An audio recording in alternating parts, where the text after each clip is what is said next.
Hello everybody, welcome to Let's Play 428, Shibuya Scramble. So this is a crazy visual novel by Spike Chunsoft. And I, for one, happen to like crazy visual novels made by Spike Chunsoft. I mean, I've played every single Danganronpa game and loved them. As far as this goes, I don't know anything about the premise or pretty much the game itself. Well, visual novel itself, but visual novels can be games, but different debate for a different time. But yeah, I just know that it has amazing reviews, and Cheap Ass Gamer was always talking about when this would go on sale. So hey, I got it, and I'm just gonna LP it. I'm blind, don't know what to expect. It looks like a fun time though. Also, like, it's, can't even say FMV. Like, it just has real people, real models and stuff. Like, it looks interesting. It looks interesting, but enough talk. Let's go. New game. Select a bookmark to save to. Gee, do I have a... Oh, okay. I do have a choice. 3 slots, huh? It's interesting. Want the guide to gameplay to be displayed? Or can the first time player select yes, and why not? Yeah, this game was originally released on the Wii, and it had ports to other systems later on down the line. Originally published by Sega. Story is a work of fiction. Okay, I'll keep that in mind.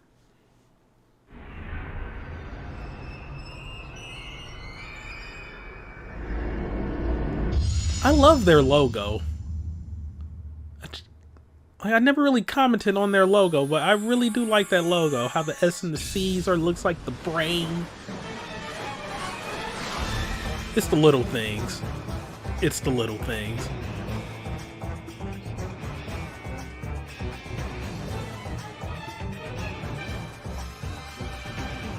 Okay.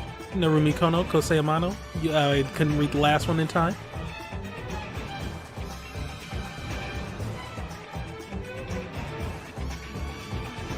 Mio Kitagami, Takuji Oyama.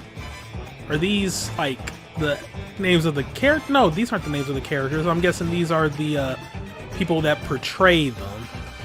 I do know one character's name, Jack Woodyard.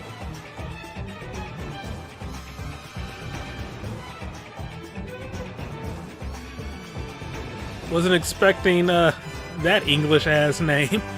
We got the writers right here.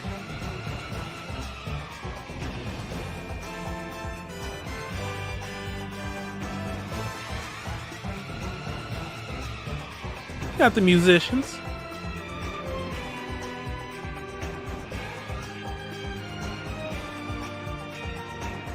Just taking this all in. I never really see too many, like... Oh, well, we got more stuff right there. But yeah, I never really see too many, like, pictures of the locale of Japan. Mostly just, like, pictures that tourists took, but... like this sweeping shot of the skyscape and whatnot, like, this is relatively new to me, which is kind of surprising considering like how much like Japanese culture stuff I consume. Yeah, you never really think about the geography of the country.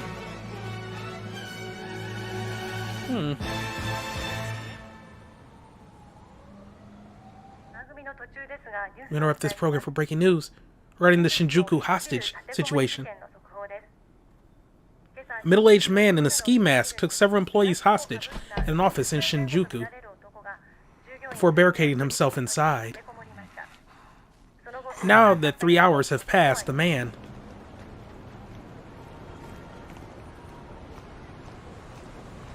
Gee, I wonder if this van has anything to do with that. Employees believe the suspect to be a man named Kitajima.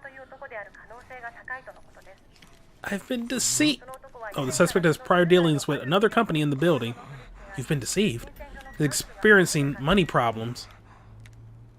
Authorities believe this to be motivation for... Uh-oh. Is he gonna make it?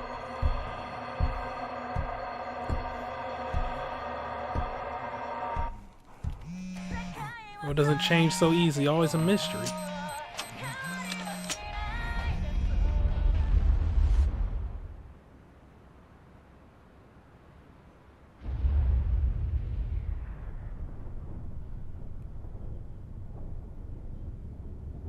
Okay, so that seems like it definitely has something to do with what the news story was talking about, if I had to hazard a guess. Shibuya's story is yours to tell. Okay. I'll do my best to tell it.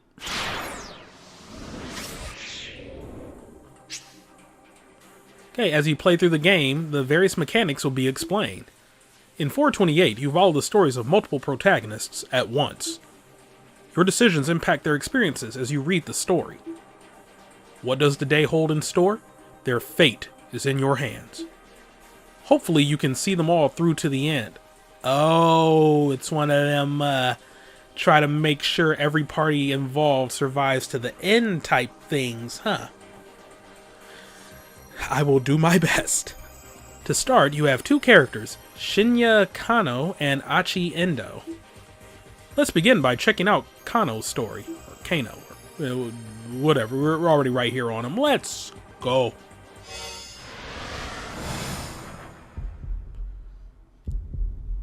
You know damn well you don't hang up your phone that intensely, right? Just 2 more minutes to go. Shinya Kano noted the time again on his watch, scowling at the slow creep of the second hand. The time was 9:58 a.m. Furrows of consternation creased his forehead. He wasn't nervous, but he knew better than to expect everything to go smoothly. Keeping a level head was proving rather difficult. There was no room for failure. Lives were on the line here.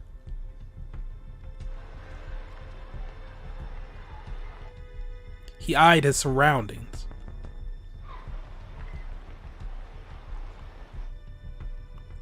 Was the perp really going to show up?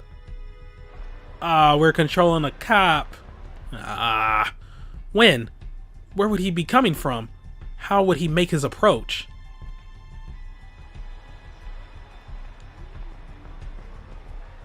The Shibuya Scramble was as packed as ever. A throng of people crossing this way and that, blissfully unaware of the dozens of detectives hidden in its midst.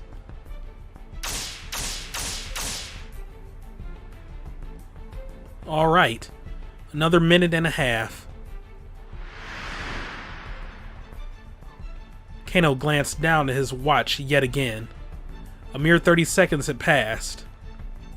Detective Kano had been with the enforcement arm of Shibuya's criminal affairs section for a year now, but he'd never been part of an operation this big before. He eyed the young woman standing beside the statue up ahead. She was small enough to get lost in the crowd, and she carried a nondescript attaché case.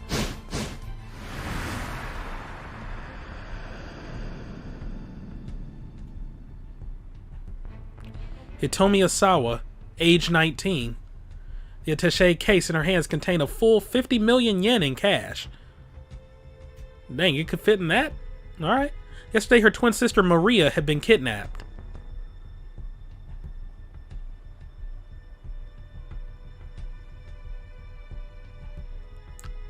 Huh.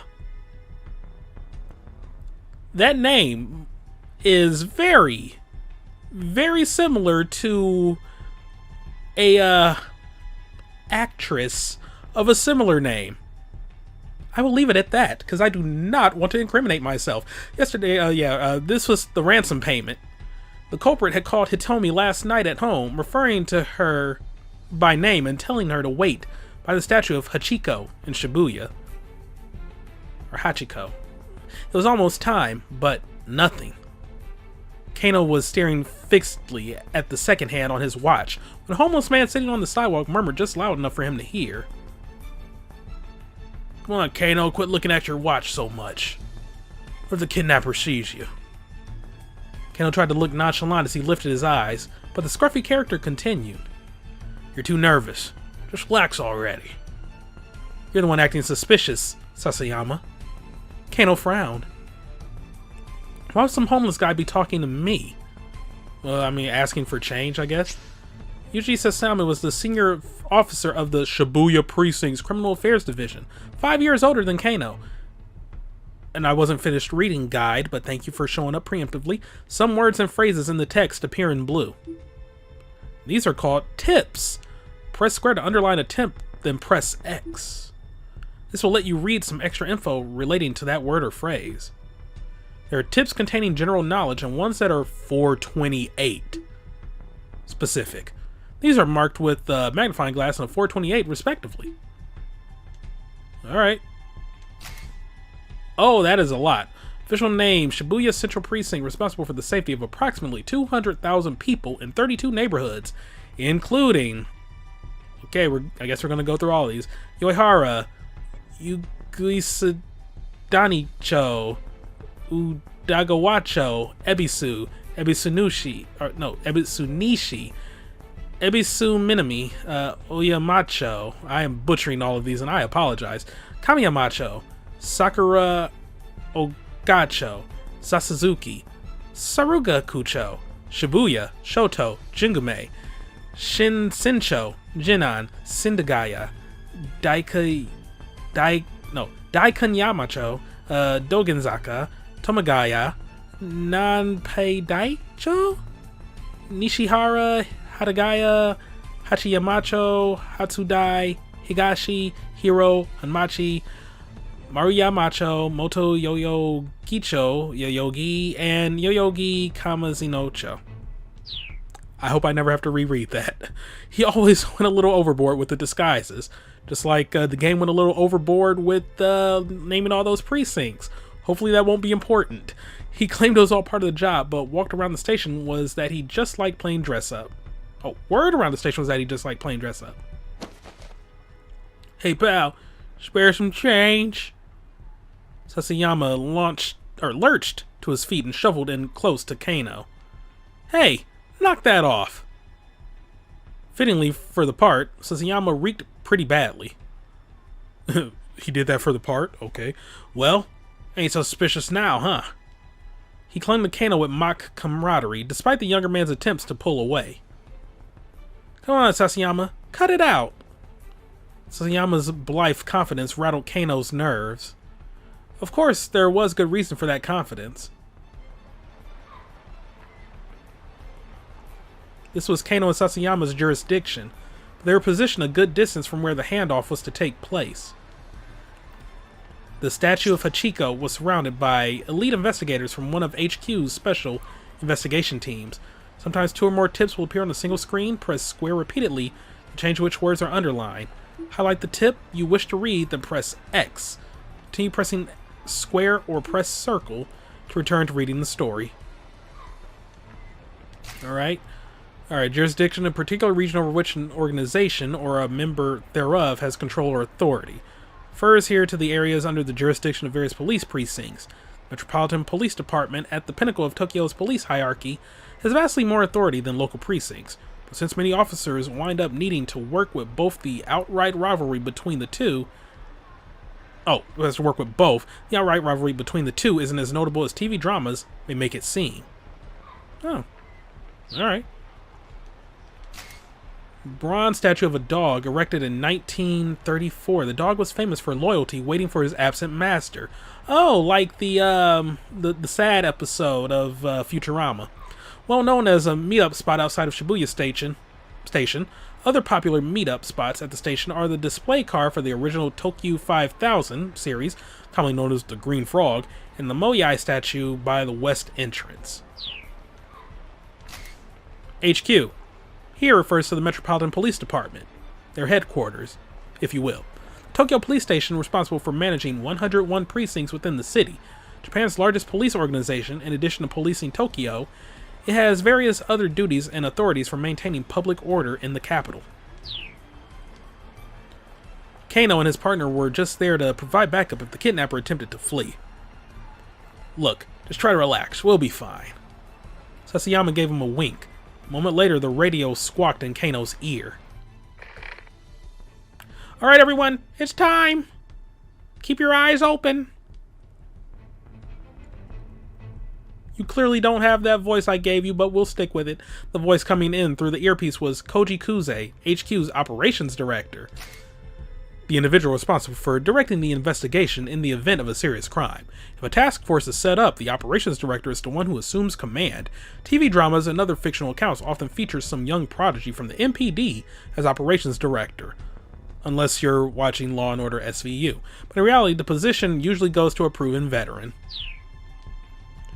Until last year, he'd been the Shibuya Precinct's head detective and Kano's supervisor. We don't know when the prepper's going to make contact. Don't let your guard down. Kuze's low, gravelly voice. Sorry, Kuzo's high, nasally voice echoed in Kano's ear. You don't sound too worried, Kuze. Kano winced at Sasayama's words. How could the man be so nonchalant? And just, like, so utterly suspicious? You're supposed to be homeless, and yet you're, like, on his shoulder like this? Come on. The appointed time had come and gone. Something should be happening. Whap. Kano smacked himself in the thigh to release a little tension. The sound was louder than he'd intended, though the suit hit his muscular physique. It must be a pretty tight suit, because I'm seeing like, well, no, because tight would show off everything. Okay, it must be a pretty baggy suit then, because I'm seeing like no real muscle here, but alright. It did little to dampen the noise. He needed to stay focused. He might be called to action at any moment. The department handled abduction cases according to a certain standard investigation procedure. Was it an attempt to extort money? Or was the motive something personal? The answer to that question determined how they deal with the criminal. And based on the investigation team's initial findings, this time around, they probably weren't dealing with a professional kidnapper. Still, in all likelihood, it was someone with quite a long rap sheet. Probably someone who knew the family, but so far they had few leads on who might bear such a grudge.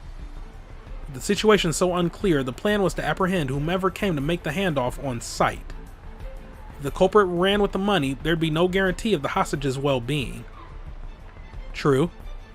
Ooh, auto-saving? Oh, snap. Alright, I see you there, I see you. Still nothing. Sasayama muttered.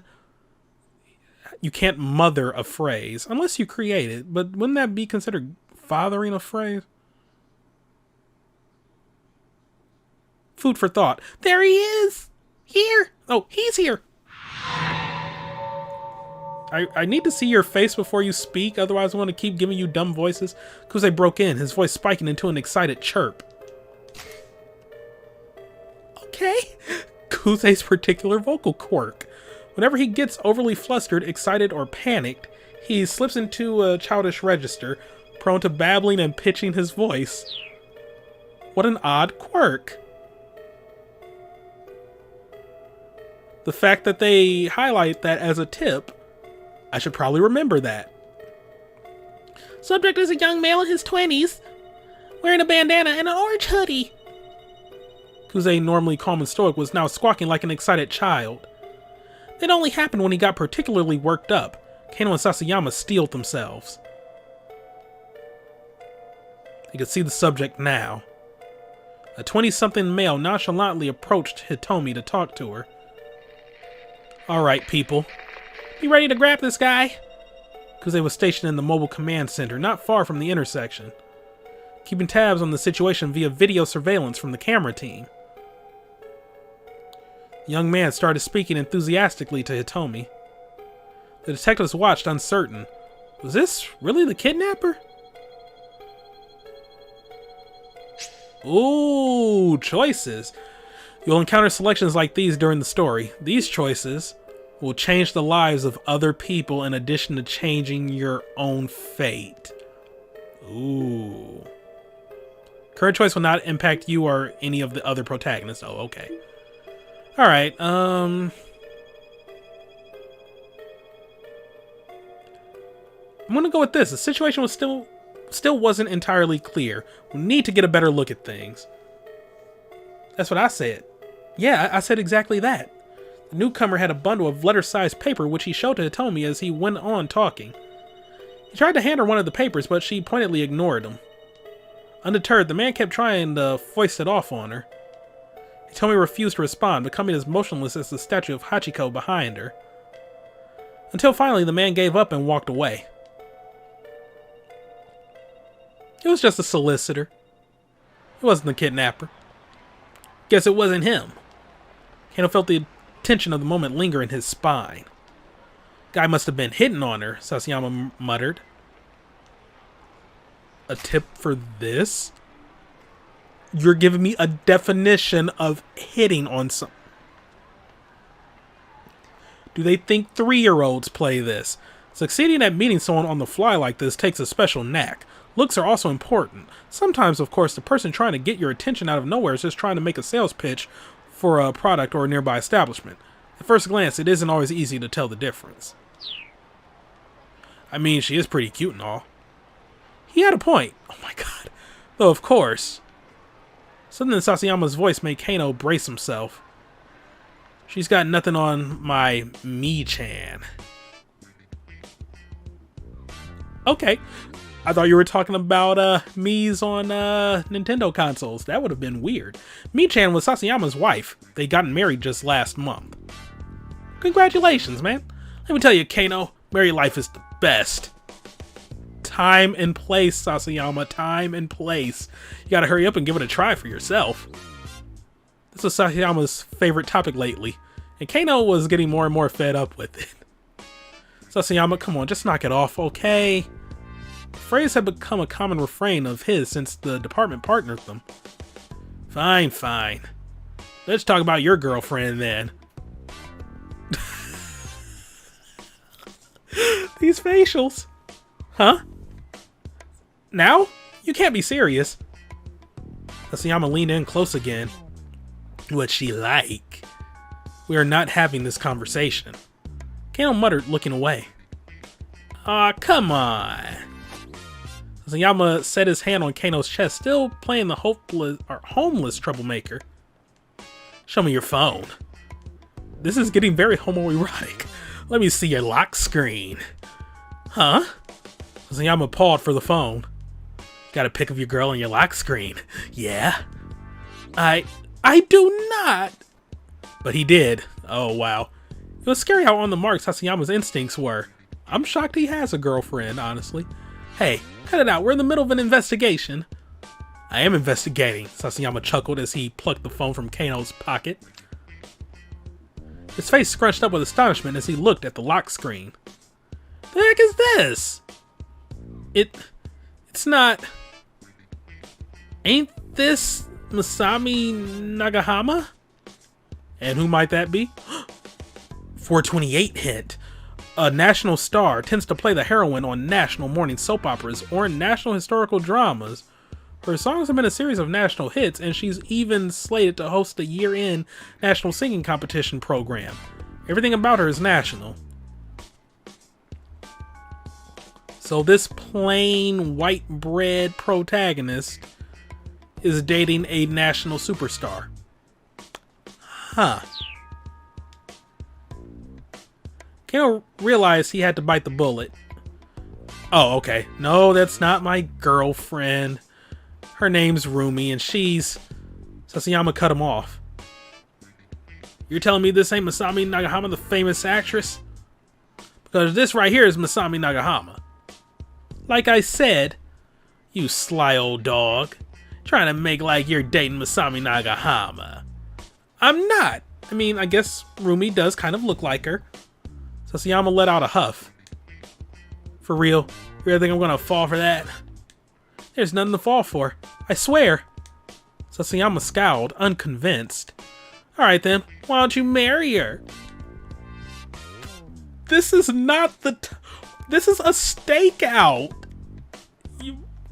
Now watch them turn around and, like, the exchange would have already happened. Kano stammered, but he had no answer. Oh, somebody's afraid of commitment. The truth was, he would have happily married her already. But there were obstacles that needed to be overcome. like his erectile dysfunction. Okay, playtime's over. Let's focus on the job.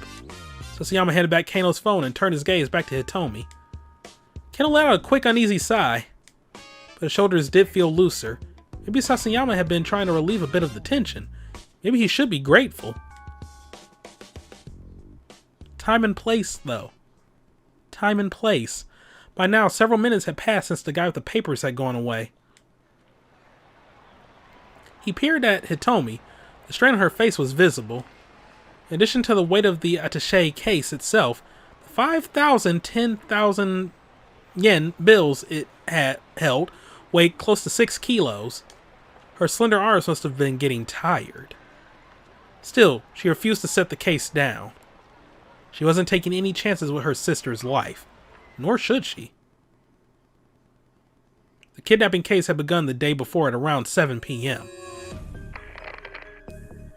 This is MPD dispatch. The Shibuya Precinct is reporting a missing person, believed to be an abduction. You gonna explain to me what an abduction is? Okay, in Japanese law, the act of indirectly luring or deceiving someone into the control of a third party is known as kidnapping. Using forcible threats or violence to achieve the same result is known as abduction. Okay, wow, they specified the difference. Alright, okay.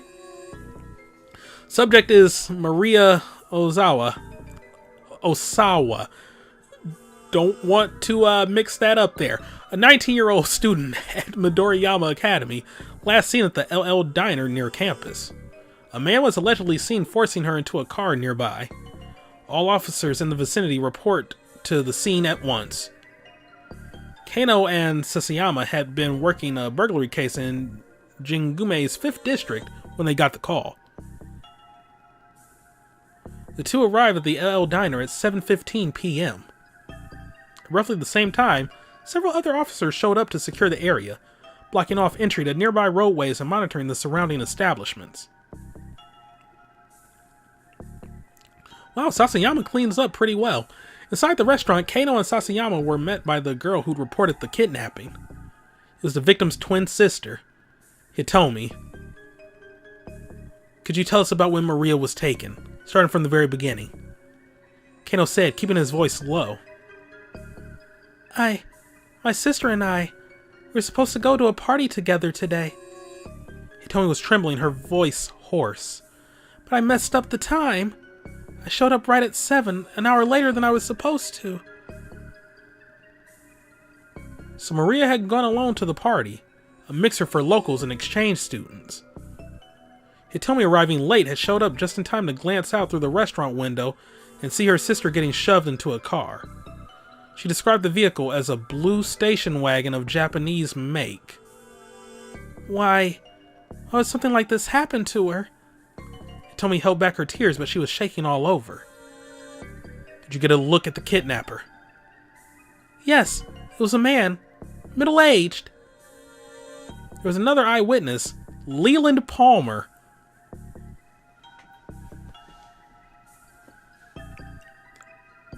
Okay. Are you a tourist? He identified himself as a lecturer at Hitomi and Maria's school. Okay, alright, foreign professor. I saw too. It's like Hitomi said.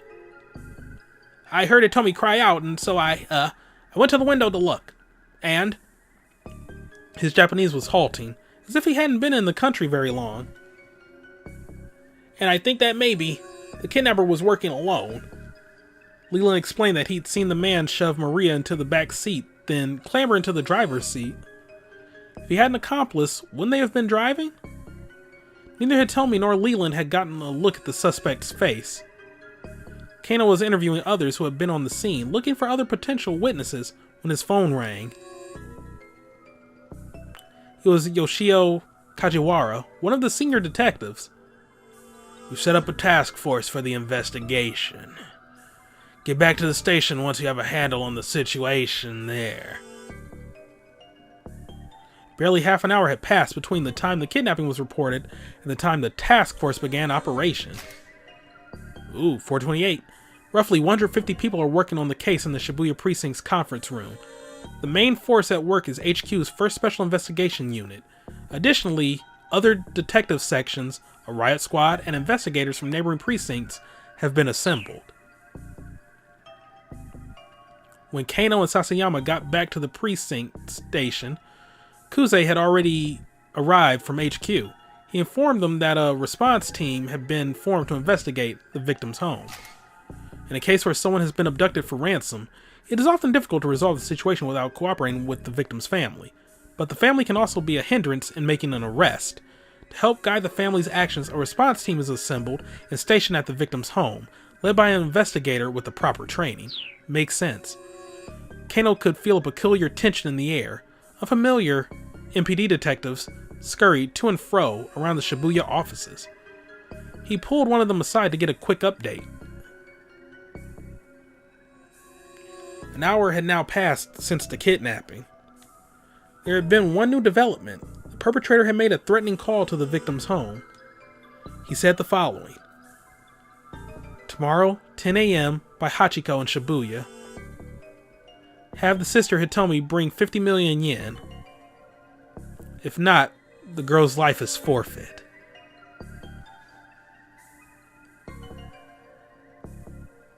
These plain files. Okay. Kajiwara from the precinct was put on the response team along with detectives from elsewhere who'd received special training in abduction cases. Normally, a local precinct detective wouldn't have gone undercover in a victim's home. Kuze, however, had decided that having a knowledgeable local was crucial and had sent Kajiwara along. The detectives disguised themselves as delivery people and movers to make their way inside without arousing suspicion. Arriving there at 8:30. Wow, they work fast. The response team had come prepared to run a trace if the kidnapper contacted the family a second time. The act of pinpointing the source of an incoming phone call. The police are not allowed to do this independently, without oversight. They must go through a formalized process that includes securing the cooperation of the phone company. In the past, conducting the trace itself would take time, but nowadays, acquiring the location can be practically instantaneous. Okay. Yeah, shoot down them tropes that we have about like how investigations occur because of TV shows. But there were no further calls.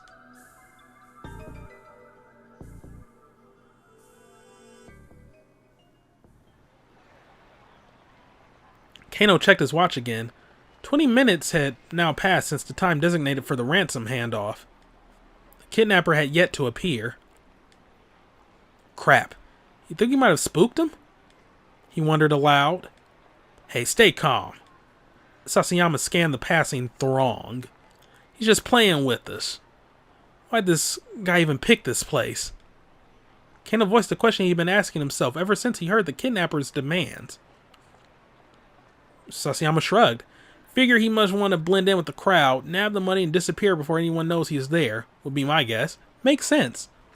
In that case, why not pick Shinjuku or Ginza? The big crowd didn't just benefit the kidnapper after all. It also allowed the police to use the sea of people to conceal their own operation. But wouldn't they be able to do that elsewhere as well? Right now, there were 50 detectives stationed within a 50-meter radius of where Hitomi stood. The kidnapper would be taking a major risk if his plan was to nab the ransom money and run. That's what bothered Kano. Any criminal with half a brain would know better than to do a handoff in front of Hachiko. You're overthinking things, pal, Sasayama grumbled. No, I'm not. Kano reached into his pocket and pulled out his notepad. Wow, that's... You might want to visit CVS and get a new one. This was Kano's dick diary, which he always kept close at hand. Unfortunate name. Sasayama rolled his eyes. That thing again. Kano ignored him, flipping through the notepad pages. Haha, here it is. Dictum number 89. The more irrelevant something seems, the more relevant it's bound to be. It is a favorite saying of Kyozo Tateno, an assistant inspector from the Shibuya Precinct. Tateno, was the kind of detective Kano aspired to be. For the current operation, he'd been placed in charge of Hitomi's personal safety. He was in position to defend her as soon as the ransom had been handed off. Of course, Hitomi hadn't been informed of how much protection she was under. There was a risk that if she acted too secure, it might alert the kidnapper. Makes sense. I think Tateno has the right idea. Sasayama snorted quietly. Maybe. I mean, he's a great detective. Don't get me wrong. But do you know how many irrelevant things there are to consider? Again, Kano ignored him. It didn't matter if nobody else understood. Kano had faith in Tateno as both a detective and as an individual. He had first witnessed Tateno's brilliance during a standoff at a financial company 3 years earlier. A man had shut himself in an office, splashing gasoline everywhere and threatening to set the place ablaze. While the others hesitated, Tateno unflinchingly doused himself with gasoline and strode into the building, where he managed to talk the man down and secure the scene. The others had been awestruck by Tateno's actions, and Kano, who at the time had been content to be a run-of-the-mill policeman, had found it quite inspiring. That's not something to be inspired by. There's a thin line between bravery and stupidity. I'm just saying. Still, you know. Sasayama murmured under his breath. As great a detective as Tateno is, it's not like anyone else in the world has ever heard of him. I suppose not, Kano said. So... is everybody just eating bananas? Oh, okay. Only time anyone ever hears a cop's name is if he's caught up in some scandal or killed in the line of duty. He is not wrong. I mean, doesn't really seem fair, does it? Kano just shrugged. It was a strange definition of unfair, really. I mean, you've got celebrity chefs and celebrity hairdressers and stuff. So how come no celebrity gumshoes, you know? Look, please, can you just focus on what we're doing here? Kano rubbed his eyes, then turned his attention back to Hitomi. What's the matter? Didn't sleep? Not enough, I guess. Did you eat? Didn't have time. Between bringing in supplies for the base of operations, readying the team's vehicles. Base of operations is usually set up in a large room at the precinct, such as an auditorium. MPD and precinct investigators assemble there. Communications equipment, investigation resources, and such are brought in. Because of the scale and scope of these activities, newspaper reporters can be liable to notice, and so in cases such as kidnapping where a victim's personal safety is at stake, the flow of information is tightly controlled. Photocopying hundreds of documents and various other tasks, Kano had barely slept the previous night and hadn't gotten a meal in either. What have you been doing? Sasayama puffed out his chest. Saving up my energy for today. Share a banana with them, it'll be fine. So you were sleeping. Kano gave a wry chuckle at his partner's lack of shame. There he is! Kuze's voice chirped suddenly through Kano's earpiece. A man in his 20s wearing a sleeveless red jacket. He's carrying a garbage bag. A young man had emerged from the crowd about 15 feet from where Hitomi was standing. He strode toward her, a sinister look on his face. He didn't match Hitomi's description, but Kano felt a jolt of nerves all the same. Maybe the kidnapper had hired some young street punk to snatch a ransom payment. That our guy? What do you think, Kano? Sasayama whispered. Yeah. I think he's got to be. This was it. Kano swallowed the lump in his throat. He bent his knees, ready to act fast. Blood rushed to his leg muscles, banishing the stiffness that had begun to take hold. Could this be the culprit? Or perhaps... The young man tried to snatch the briefcase from Hitomi, but she clung to it with desperate strength. It was him! The detectives rushed in. Whoa, hey, what the hell? The young man cried out frantically and tried to dart away, but the officers closed in, forcing him bodily to the ground. Forcing him bodily to the ground? As opposed to what? Like, mentally to the ground? Okay. Target secured. Oh geez, think we've got another suspect on the scene. Eek! He's taking the ransom! Oh my god, while they were distracted.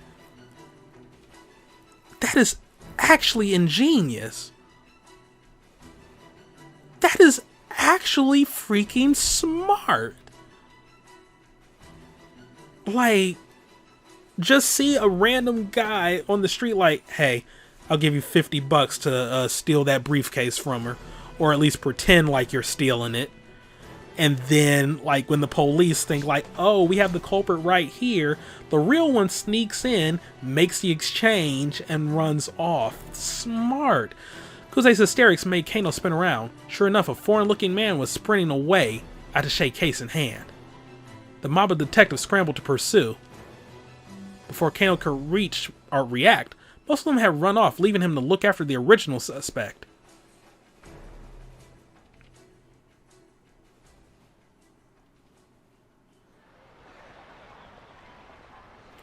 What should I do with this guy, sir?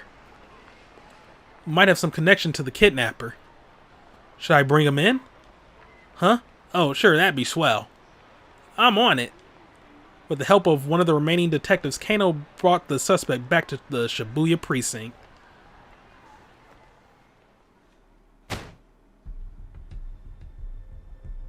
Look, how many times do we have to go through this? Cut the crap. In the interrogation room, a young man who gave his name as Achi steadfastly insisted on his innocence. Huh. Thought that was a woman. Like, mostly because I only know the name Achi as that being a woman's name because of Sin and Punishment. Alright, maybe it's androgynous. Why'd you try to steal that case? Kano watched Achi's face intently. Like I said, it looked heavy, so I was just trying to help her out. It wasn't inconceivable that a young guy would want to help a pretty girl. But Hitomi had just been standing there, hardly in desperate need of assistance. She hadn't set the case down. So I figured that there had to be something important inside. An entry from Kano's dick diary shot through his mind. Can we please call it something else? Can we please call that something else? Dictum number 25. When the tongue slips, grab it and yank out the truth. Okay. Classic advice for questioning. Something important you say? Such as? How the heck would I know? Achi spat. He huffed and slumped back in his chair. The standard textbook back and forth had been going on for nearly an hour. Kano didn't mind chasing down criminals. Kano didn't mind. Chasing down criminals was all well and good, but questioning suspects was another key part of the job. Plenty of off-the-scene work went into cracking a case. Once again, he had Achi explain what he'd been doing, starting from the beginning. When Kano finally emerged from the interrogation room for a short break, he learned that there had been some progress on the case at the crime scene. What the police hadn't been able to determine yet, however, was whether or not Maria was safe. Fighting back his anxiety, Kano consulted his dick diary. Why? Dictum number 54. Haste makes waste. Okay. He felt his tension subside. Remembering the right maxim always helped. It was like casting a magic spell. Kano returned to confront Achi once more. You were there to act as a distraction, to mess up the investigation. Weren't you? Huh? Achi looked a bit dumbfounded. What are you on about? Dictum number 55. The truth hungers to be free. You hungry? Got some katsudan if you like. What?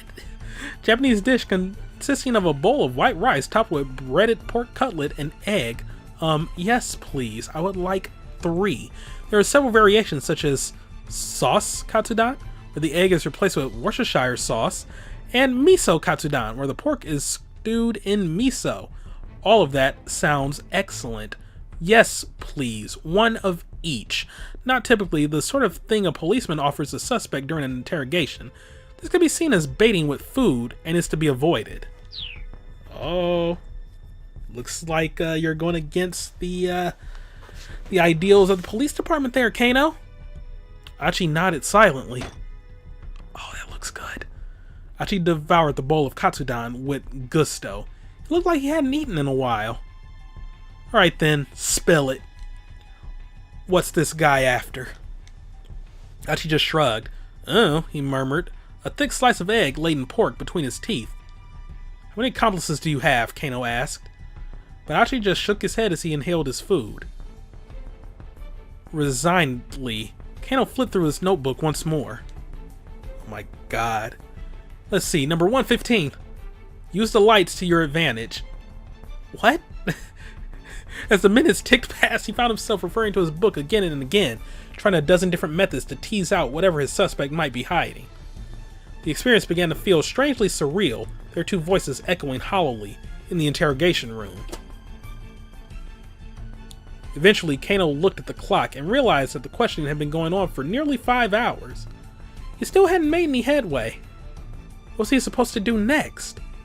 Tateno would know, but he sure didn't. Still, he was determined to do whatever he could to keep the victim and her family safe. Gritting his teeth in frustration, he perused the Dick Diary like it was scripture. Number 116. The monotonous questioning was clearly tiring Achi out. His eyelids drooped like they were beginning to get heavy. Number 117. Get them while they're tired. Or when they're tired. Kano's eyes gleamed. You're part of some criminal gang, huh? Achi's head slumped forward heavily. Nodding off was basically the same as nodding. Yes? Right? You're one of those cops. Oh my god, he's real.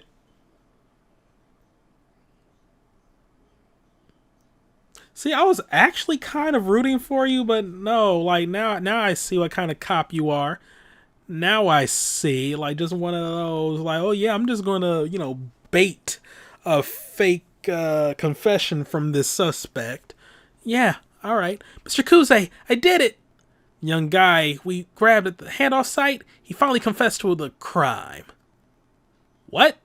What are you talking about? Kuze laughed in disbelief. We're just about to apprehend the mastermind here. Huh? Kano clutched his cell phone, dumbstruck.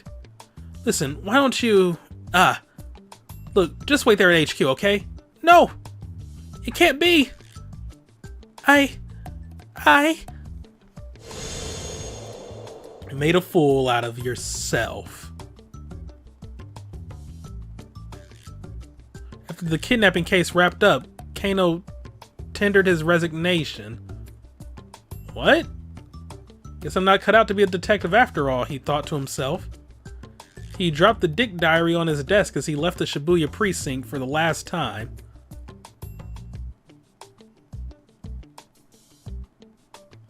Huh. Bad end. Number one, so long Shibuya.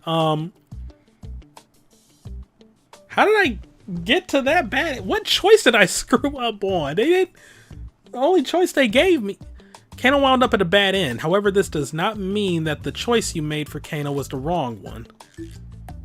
One of the other protagonists, Achi Endo, has an impact on Kano's fate here. You can avoid a bad end by making proper decisions in another character's story. Ooh. For a detailed hint, check the tip underlying the bad end title. Oh, wow. Because that is highlighted. Okay. I like this. Kano had every reason to suspect Achi Endo, but arresting him turned out to be a mistake. If Achi hadn't approached Hitomi, this wouldn't have happened. Try playing Achi's story up to 10:30 and make a choice that keeps him from going up to her. If you do that, Kano won't even have a chance to arrest him and things should play out differently.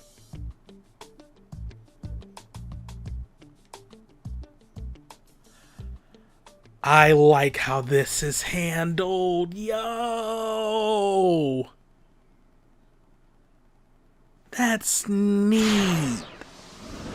And then we're gonna get into some butterfly effect shit too. Oh wow, I like this. You now select Achi Endo, one of the other protagonists. Let's follow Achi's story for a little while. And it's even blocked off with the... Okay. Stylistically, this is amazing.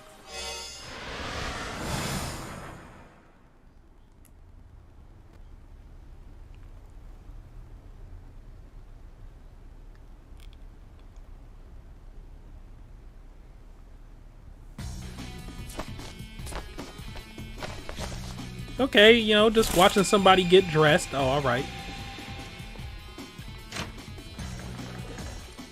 I'm sure fangirls were playing that in reverse. Achi called out at the door to his father's room. Okay, I'm heading out. Sure. His father sounded unconcerned. He didn't even open the door. Sure you don't want me to stay here in the shop? It's not like we're gonna get any customers. Achi grimaced. Yeah, I guess not. The drawer by the front door held a stack of heavy-duty trash bags. Achi pulled a few of them out. Guess it's gonna be that kind of day. He stuffed the trash bags into his pocket, then slipped on his favorite pair of sneakers. The entryway to Achi's home also led into the family shop. Various pieces of electronics were piled up like so much junk in the tiny retail space. The slightest bump brought the risk of an avalanche. Achi wove his way through the gaps in the appliances like a splunker exploring a cave. From Shibuya Station, if you make your way past the 109 building, then up through Dogenzaka, you'll come across an old shopping district. Nestled in the outskirts is Indo Electronics, in the same place it's been for decades. Within its dimly lit interior, you'll find rows of wares all caked in dust. At a glance, you might well assume the place was closed. A mom-and-pop place like Indo's couldn't compete with the big consumer chains are booming throughout Shibuya. So far, the store had remained in business thanks to locals who appreciated that they made house calls to do repairs. Always support your local mom-and-pop stores, but things weren't looking good for the future. Achi, the eldest son and nominal successor to the business, had no interest whatsoever in working there.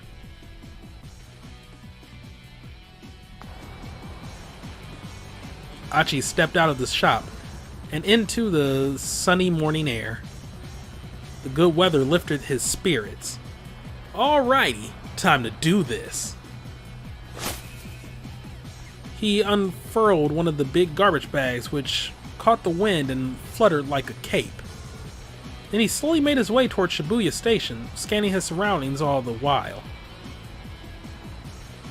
Sheesh, this place is filthy. Okay, alright, Achi is awesome. He paused to pick up a plastic bottle that had been tossed on the ground. Then, with a heavy sigh, he slipped the crushed receptacle into his trash bag. He's cleaning up the neighborhood! Oh my god! He'd been picking up trash around town like this for about 6 months now. It had gotten so that the sort of garbage most people would hardly notice stood out to him like a sore thumb. Most days he'd fill his trash bag to the top by the time he made it from his house in Dogenzaka to the train station. Today, he was halfway to the station when a woman's anxious voice caught his attention. I'm sorry. I'm in a bit of a hurry here. He looked up and saw a timid-looking woman being confronted by 2 men, one with brown hair, one with black. Why do you look like Taichi from New Japan? Okay, from the look of them, he guessed that the men were scouts for some hostess club. He ran into this sort of thing pretty frequently on his trash cleaning walks around town. Another kind of trash to take care of. Achi quickly interposed himself between the girl and the 2 recruiters. Hey, can't you see that you're bothering her? Huh? Who the hell are you? The 2 men glared. Take a hike, pal. Achi stood his ground. Look, she ain't interested. You're just gonna have to find some other mark. The hustler's annoyance turned to open rage. Well, listen to you. Get a bit of a mouth, huh, buddy? Or got a bit of a mouth. Why can't I not read? The brown-haired thug smacked his lips around his chewing gum like a dog worrying a bone. Okay. How about we take this someplace more quiet, yeah? What this means can depend on the person speaking. To a young woman, let's go someplace more quiet might suggest a cafe or a park. but to a street punk, it might mean an alley where passerby are unlikely to interrupt. I never would have figured that out. That using slang in, like, different contexts might mean different things. The girl stood by uneasily watching the goings-on. Hey, take it easy. I'm not looking for trouble.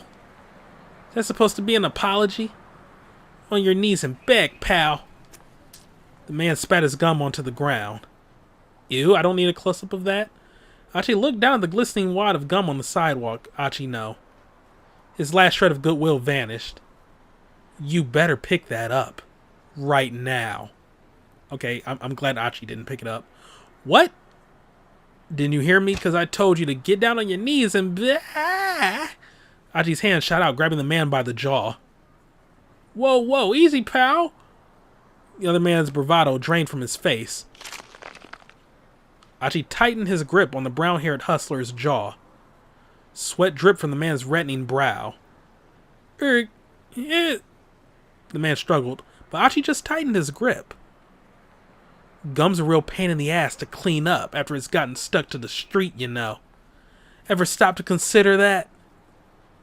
Wait, are you... The other hustler's panic eyes had fixed on Achi's chest. Gah! Oh, crap. Oh my god, is this an eco-friendly gang that he's in? What? That shirt, man. This guy's voice was starting to break. That's mean clean. A guy with a mean clean shirt. Carrying around a trash bag? That means you're... His face went pale. Gwa? Mean gleam? The other man echoed the words through his held-shut jaw, tears welling up in his eyes. Get it right, pal. Achi clenched the man's jaw harder still. It's mean clean. Ow, ow, ow, ow, ow, ow, ow, ow. We're sorry, man. You're Achi, right? Dude, we honestly had no idea. Come on, man, you gotta cut us some slack. The man scrambled to snatch the wad of gum off the street, stuffing it into his pants pocket. Finally, Achi let go of his companion. The brown-haired hustler's face was twisted up with fear. Tears streamed down his cheeks. Gasping out hasty apologies, the two thugs scampered off. Mean clean? Hey, so... A shy smile came to the girl's face. You're about to explain what a girl is? Oh, okay. Kyoko Kakinuma, a second-year student at Midoriyama Academy's law school. The hustlers managed to corner her while she was on her way to her part-time job at a cafe. It's a popular plot in trashy e-novels for the main character to fall in love with a hustler like these guys, but such things rarely happen in real life. Thank you for saving me. No, I apologize. Huh? The girl stared in surprise. You'll run into creeps like that now and then, but don't hold it against us. Shibuya's a good town. Yeah, okay. Achi gave her a quick wave, then turned and continued on his way down Dogenzaka. Hey, you ain't gonna holler? Alright, fine. I respect that, you know, he's about his business, just, you know, cleaning up. Okay. Achi was Shibuya born and raised. He was keenly aware of all the changes the ward had seen since he was a kid. Grocery stalls and inconspicuous little side streets, tiny parks nestled between buildings. Achi knew it all like the back of his hand. Trash, human or otherwise, had no place in this town, not on his watch. Achi made his way down towards Shibuya Station. Throngs of people shuffled to and fro across the scramble. The view shifted constantly from one moment to the next, almost as if the city itself were alive. And if the city was a living thing, then Shibuya Station was its heart, with streets like Bunkamuradori and Center Gai serving as the arteries pumping a bloodstream made of people. Today as ever, the heart was pumping that blood to every nook and cranny of Shibuya. And there was Achi, Just another part of this great urban organism. Guess I'm one of the city's white blood cells. Or wait, maybe I'm a red blood cell. Hold on. Is that right? Or did I have it right the first time? White blood cells eliminate pathogens from the bloodstream. Red blood cells carry oxygen throughout the body. Achi was probably thinking of white blood cells.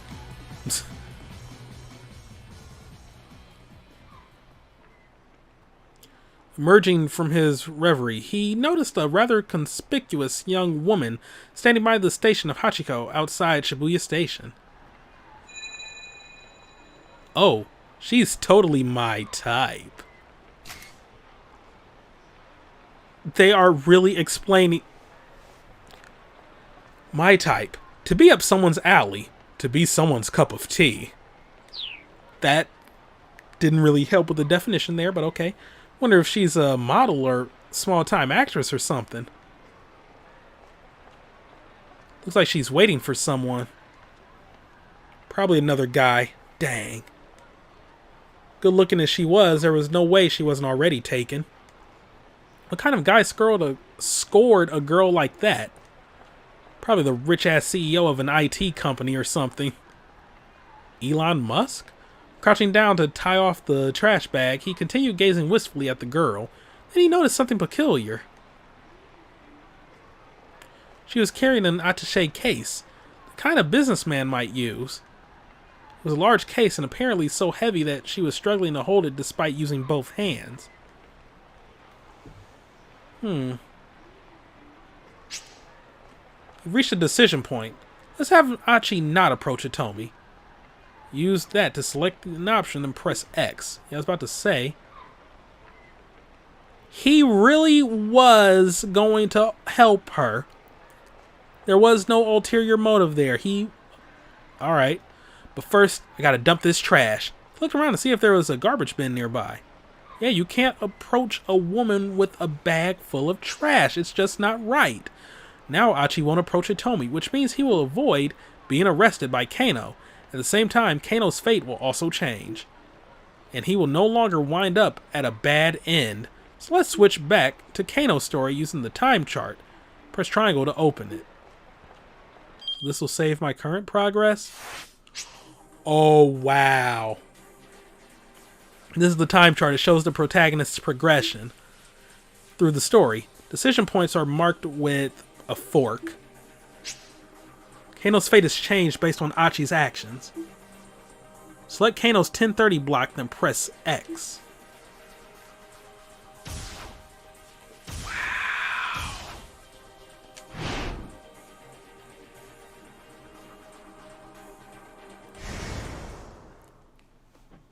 It's actually pretty neat. I suppose you could call it that. Kano gave a wry chuckle as his partner's lack of shame. At his partner's lack of shame. There he is! Kuze's voice chirped suddenly through Kano's earpiece. The man in the black coat. He's not Japanese. Looks to be in his early 30s. Oh my freaking god, is that... That so totally looks like this one YouTuber I used to watch. Before he gave up on YouTube and just started doing only streams. As the right reaction, is that you? Previously, Achi got mixed up with Kano and the police, but now another man has appeared instead by changing what Achi did. You've also changed Kano's story. A foreign man had emerged from the crowd about 15 feet from where Hitomi was standing. He made his way toward her, his expression blank. Oh my god, that looks so totally like him. It's actually kind of scary. He didn't match the description Hitomi had given them, but Kano felt a jolt of nerves all the same. Maybe the kidnapper was using an accomplice to snatch the ransom payment, like I thought Achi was at first. Alright, Sasayama raised an eyebrow. This may be our guy. This was it. Kano swallowed the lump in his throat. He bent his knees, ready for action. Blood rushed to his leg muscles, banishing the stiffness that had begun to take hold.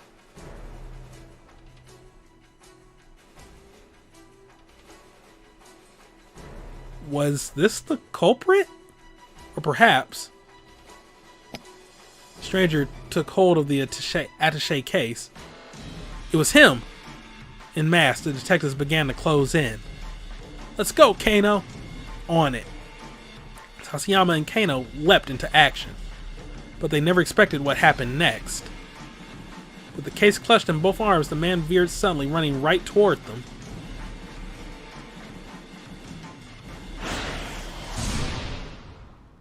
Keep out.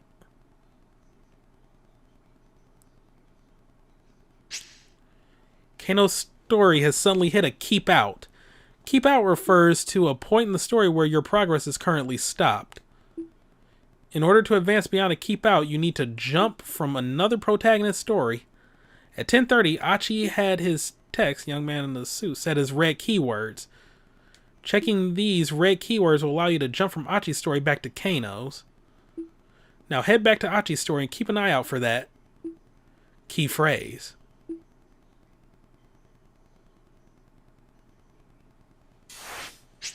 Try following the story from Achi at 10:30. Approach the girl. Doesn't show the keep out part though, but alright.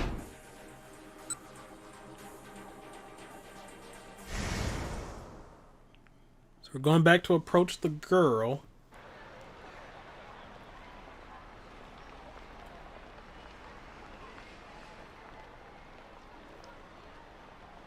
So I just keep going then, like advancing past that? Huh? A man had come up beside the girl. He was dressed in black and he wasn't Japanese. It looked like they were having a conversation. The girl nodded tensely at something the man said. Achi stared. Something tells me that's not her boyfriend. The girl handed the attaché case over to the man. He took hold of it with his right hand and began walking briskly away. Whoa! A nearby homeless man suddenly leapt over Achi and broke into a run, as if he'd been waiting for this very moment. Yuji Sasayama, a detective with the Shibuya Precinct known as the Cosplay Detective due to the strange outfits he wears while on stakeouts. He's partnered with Shibuya Kano for the kidnapping investigation. Sprinting alongside him was a young man in a suit. Some words in the text appear in red. Red text denotes important keywords that let you jump between different protagonists' stories. This allows you to shift between characters at specific points. These can also allow you to clear out a keep out in another character's story and let you read on. If you come across red text, press square to underline it, then press X. A window will appear allowing you to jump from one protagonist to another at that point, then press X to continue the other character's story after the keep out. Give it a try. Alright. Wow, this is going to be pretty puzzle-like. By performing a jump from this screen, you can advance another protagonist's story past a keep out. Press X to confirm and jump over the Kano story.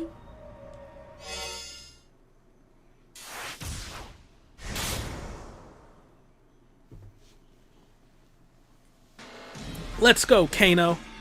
On it! Sasayama and Kano leapt into action. You did it! Jump successful. In 428, you will often need to jump to get past another character's keep out. Jump from red keywords to clear a keep out. Keep this in mind as you advance through the story. Okay, there won't be any more tutorial messages for a while. If you get stuck somewhere, try changing protagonists or making different choices to advance. You can now use the time chart and the main menu. From the main menu, you can access gameplay explanations and adjust settings. Press triangle to open the time chart, and options to open the main menu. Oh, okay. Sasayama and Kano leapt into action, but they never expected what happened next. With the case clutched in both arms, the man suddenly veered, running right toward them. What? Catching sight of the two detectives, the suspect staggered to a halt. then bolted off in a new direction. Kano whipped off his costume glasses and followed in hot pursuit. I thought they were about to say he threw the banana and got him to slip and fall. At the crosswalk, the signal changed to red, and the flow of foot traffic abruptly halted. Just as quickly, hundreds of cars all lurched back into motion. There was no escape for the culprit now. Or so it appeared. The converging cops slowed their pace, confident their man was cornered. Then the foreigner barreled straight into the intersection, dodging between the oncoming cars without any hesitation. He's played Frogger, I told you. The mob of detectives came to a halt, not eager to rush to their deaths along with them. Kano, however, remained in hot pursuit, charging into the traffic at the crossing. Kano, are you crazy? Come back! Kano heard Sasayama shouting, but his feet kept carrying him onward.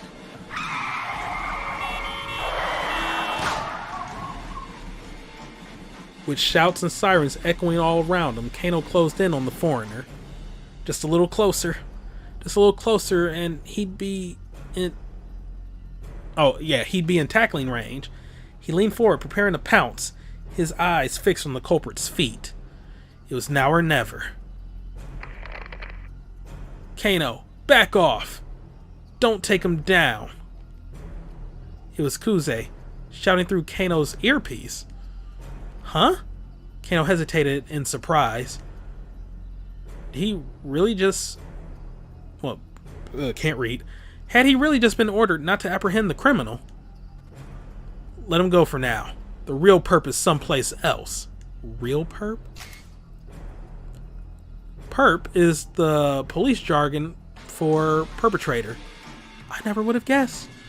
Here, Kano is referring to the fact that the principal offender in the case might be elsewhere. What had happened to the plan?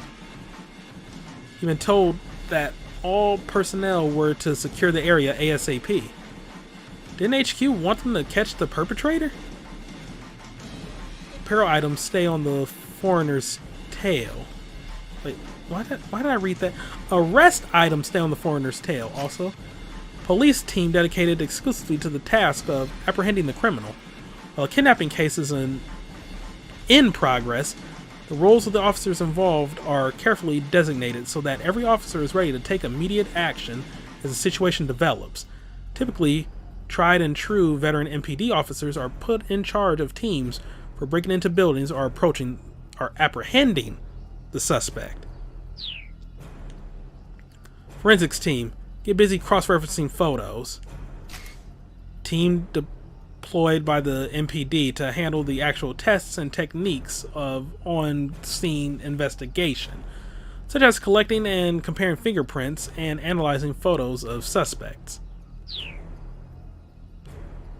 Even if this foreigner was only an underling hired for this one task, police had now tipped their hand that they'd been lying in wait. If they didn't lock things down now and get more info on the kidnapper, a girl's life might be at stake. Kano recalled another maxim from his dick diary.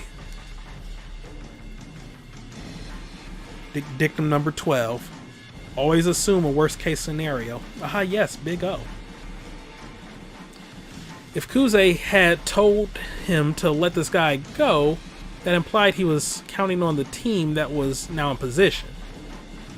But if the crook had planned a way to break through the police dragnet and escape with the ransom, and he succeeded, what was the right call here? Should he take this guy down or back off after all? Jump cut because it was getting really late when I was last recording this. It's been about 3 days. I've forgotten the voices I was giving everybody. Let's go. What was the right call here? Should he take this guy down or back off after all? I mean, the game said I need to keep everybody safe. I mean, the guy's running. I don't know what he might be having on him. Let's not be a hero here. Kuze's instructions had been clear. Let the other officers chase after the guy. Kano had his own job to do. He broke off his pursuit, pointing the next wave of detectives in the direction the foreigner had fled. Kano had almost gotten close enough to get a good look at the guy's face. But if Kuze had ordered him to let the guy go, his boss should know what he was doing. The perp was someone else's problem now. He had just ceased his pursuit when Kuze's panicked voice sounded shrill in his ear. "Eep! Someone's taking Hitomi!" Kano recognized Kuze's trademark squawking immediately. "Subject is male. He appears to be carrying a gun. He's fleeing in the direction of Maiji Dori." What? Kano could hardly believe it. Hitomi had been kidnapped. So it was a ruse? Or rather, dang, we're dealing with some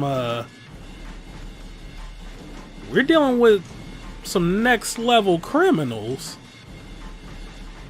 Like, you got the hostage money and another hostage. I can't even be mad. That's actually ingenious.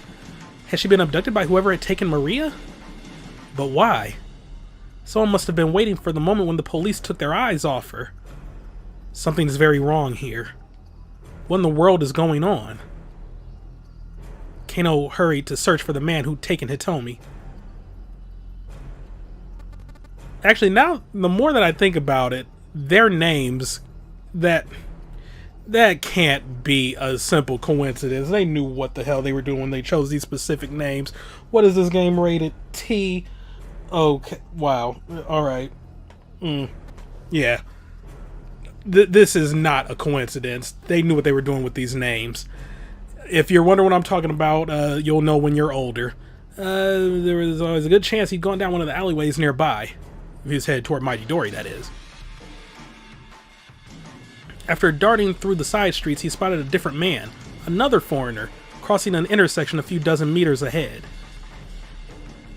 The man was dressed in black, just like the guy who'd grabbed the ransom money. Kuze's right. The kidnapper wasn't acting alone. But wait, something was amiss. Hitomi isn't with him. Where was she? Kano skidded around the corner, then stopped short. Uh-oh. The man in black was standing there, pointing a gun right at him. Before Kano could react, the man fired. Oh my god, I died Looks like the obvious choice isn't always the best one, huh? I see how this game is gonna get down. Oh boy. Kano felt hot all over, as if he were on fire. All except for his cheek, pressed against the asphalt, and the palms of his hands. They felt so cold. There was nothing he could do. Nothing, that is, except lie there and watch as his killer turned and walked away.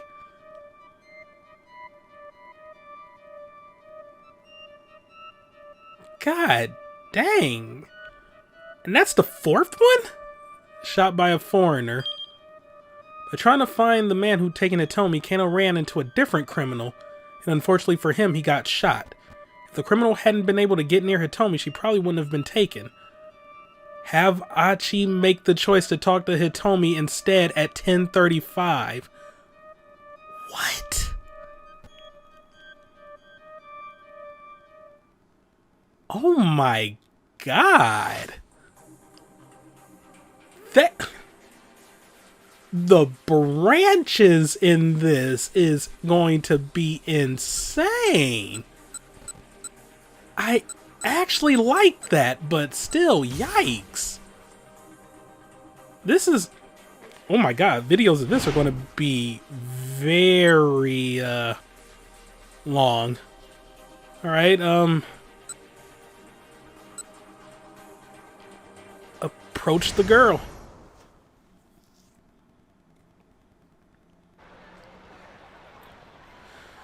Okay.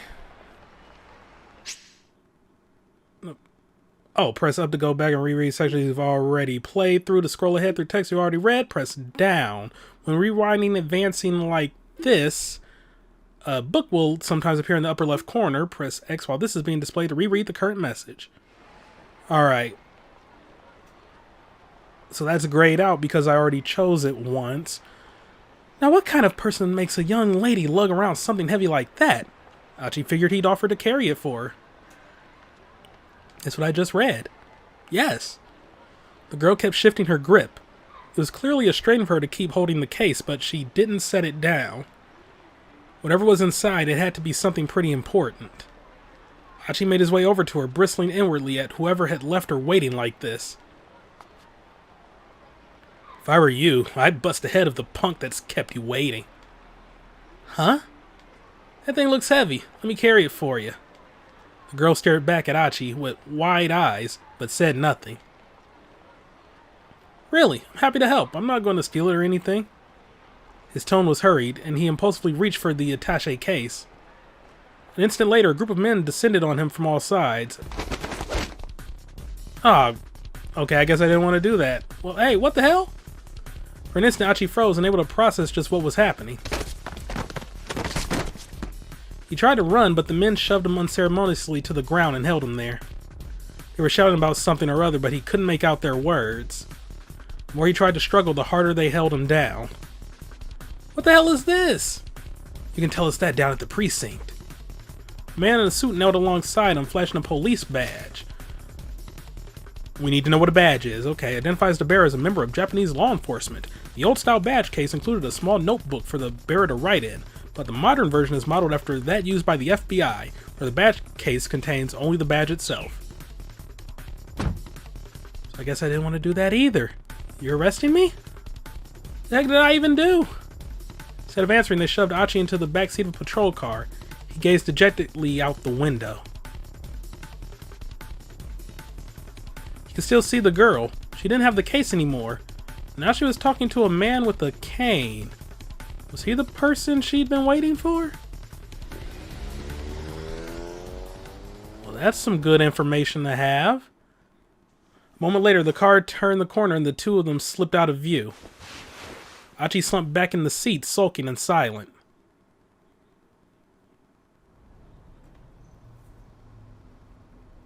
Several hours passed. After a bunch of pointless questioning, the police finally determined he was innocent, and his father came to pick him up. For a long while, Achi just stared intently out the window of the car. Finally, his father caught his attention. The old man seemed to be in a surprisingly good mood despite having to collect his son from the jailhouse. Achi, there's something I want to talk to you about. It's about me taking over the shop. Now is not the time, okay? No, it's not that. Look, let's just get home. First, sure, don't feel like going out today anyway.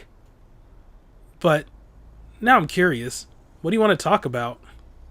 I got some good news. I think you'll be pleased. I'm not sure I like the sound of that. Don't tell me you're getting remarried or something. Dad, I really don't like the sound of that. And so began a very long conversation.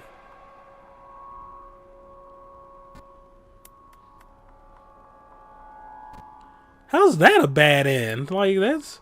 Okay, yeah, he was arrested, but he got out. But, I mean, fair enough. Achi was just trying to be nice, but when he tried to take the attaché case, he walked right into the middle of a police stakeout. His heart was in the right place, but the timing was a bit off. Maybe he should have finished dealing with the garbage first and watched how the situation played out. Go back to Achi's 10:30 and try making a different decision.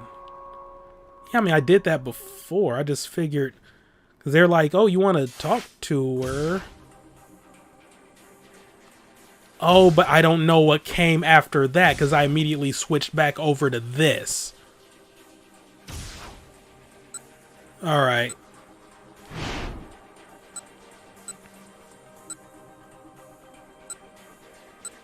Okay. I see how this is going to be. First, we got to dump this trash. Man had come up beside the girl. He was dressed in black and he wasn't Japanese. Looked like they were having a conversation. Yes, we read this. Tells him it's not her boyfriend. Handed the case, took hold of it, briskly walked away. Yes, they ran after him. Young man in the suit, and that's when I switched back over to Kano. Then seemingly from everywhere, a whole bunch of other guys burst into motion. First one, then another, a third, a fourth, a fifth. Over a dozen now. What the heck? Clearly something big was going down. Were they after the attaché case? Within moments, Achi lost sight of them all through the crowd. With that many people chasing him, the guy with the case was sure to get caught. But wait, what about that girl? Achi turned back around. The girl was still there. She was staring in the direction that the man who'd taken the case had gone, a worried expression on her face. So this is the option. Okay. Achi couldn't shake the feeling that something was very wrong. Maybe we should talk to her and ask what was going on. Or another crazy day in Shibuya. They had to be shooting a scene for a film on location. It'll probably be a mistake to intrude. Now, let's go with our first mind here. Plus, you know, we kind of followed the strand that shows us that if she's left alone, something bad will happen. Oh my god. 428 Shibuya Scramble is a strand type game. Egads. But yeah, talk to her and ask what's going on. But just as he was making up his mind, a middle-aged man in a ratty business suit shuffled awkwardly over to her first. With a cane. Was there something wrong with one of his legs? He was using a cane to walk. Then one of his hands slipped into his jacket pocket. Achi could scarcely believe his eyes. Ooh. A revolver? Okay, alright. Colt Detective Special, a .38 caliber revolver introduced in 1927 by Colt's Manufacturing Company. A classic example of a snub-nosed revolver. As the name implies, the weapon is frequently carried by detectives, narcotics officers, and the like for self-defense.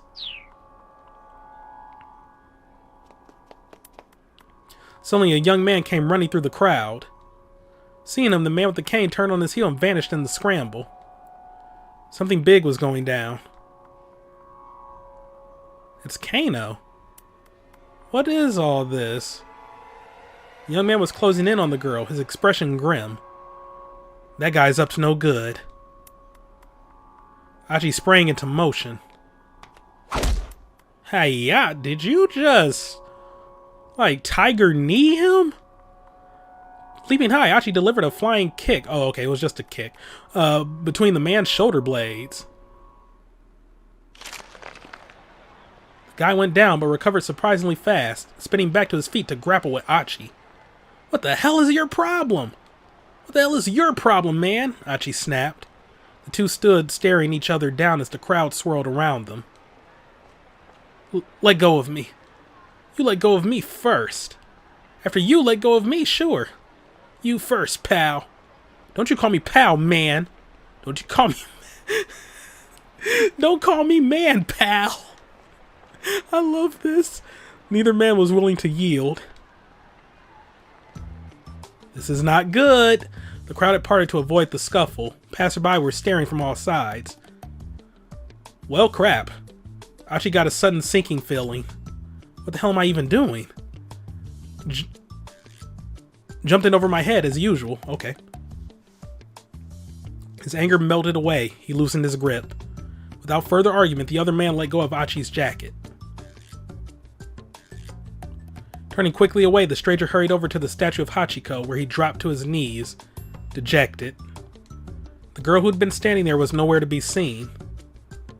Maybe this was the guy she'd been waiting on. The guy was clearly upset that she was missing. Achi actually felt kind of bad for him. He decided it would be wise to leave while the guy's attention was elsewhere. Phew. He hurried back along the road to his house.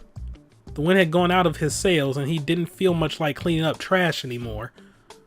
So if I would have kept following the guy, would he have lost track? Or would he have heard that Hitomi was missing and then run back? Curious to see what led to him coming back, but I guess I could just switch timelines to see. Oh well, guess I read some manga and go to bed. Better play it safe before the day got any worse.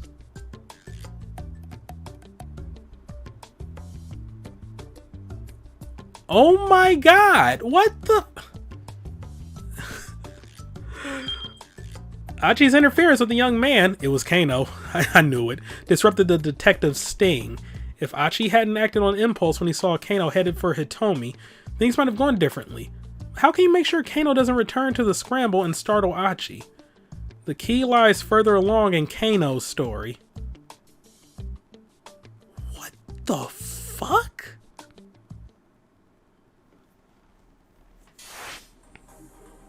Okay, so preemptively I had heard that like this game was divided into hours of the day.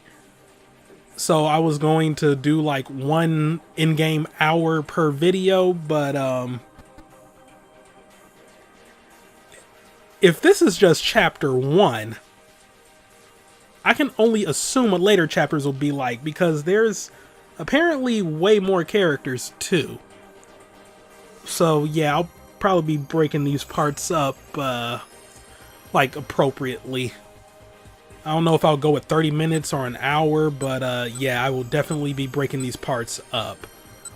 So further in Kano's story,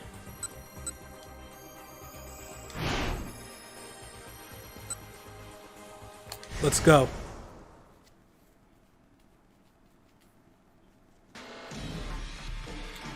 Alright, what was the right call here? Letting the perp escape now is too big a risk. You gotta catch this guy ASAP. The man darted down a narrow alleyway. Kano ran faster. The man sprinted through the side streets. Eventually he knew his way around evidently he knew his way around Shibuya pretty well. He noticed two people over by a trash pile. At first they appeared to be a young couple. Then looking more closely, he realized that the girl was Hitomi.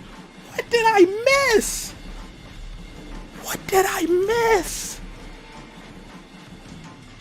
Mr. Kuze, I've located Hitomi Osawa. The couple took off running, the rough-looking guy dragging Hitomi by the hand. She's with a man in his 20s. It looks like she's being led away against her will. Clarify, please, Kuze demanded. What's going on? I'm not sure. Was this guy a member of some criminal group? It looked like the two were running away from something. Alright, we'll handle the foreigner. You go after Hitomi. Got it. Kano sprang into action. Stop right there! Young man glanced back at Kano. Rather than stopping, he picked up speed. Just announced that you're an officer. That would, like, end things real quick, like. Say stop in the name of the law, flash your badge, something. Continuing to drag Hitomi along with them. She didn't seem quite able to keep up. Kano knew he could catch them. He tried to close the distance in a sprint. After a short distance, the young man stopped, realizing he couldn't outrun his pursuer.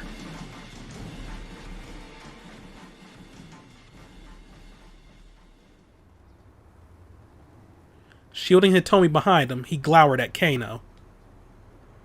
Why did you run off? Kano demanded. Because you were chasing us. A blatant lie. People didn't just bolt like that without good reason. Oh, here we go. Police logic. Okay, yeah. The young tough started edging away, keeping Hitomi behind him. Kano followed. Look, just let the girl go. The guy glanced back at Hitomi. She shook her head fearfully. Maybe this troublemaker had warned her to keep her mouth shut? You've got this, Kano. Just don't let them out of your sight. Gah! A sudden blow to the top of his head left him staggering. His eyes spun as he reeled with vertigo. His dick diary! There was a flapping sound and a vague black shape wheeled above him. Was that a crow?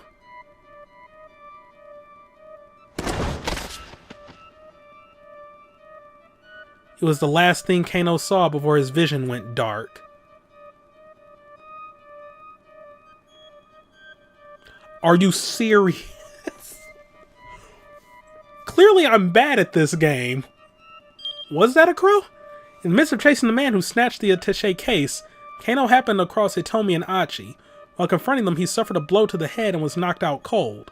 But Achi only came this way because he thought it was the quickest way to escape with Hitomi. If he'd gone for the police box instead, things might have gone differently. The key is what Achi does at 10:35. Are you dead serious that the correct choice here is choosing the freaking...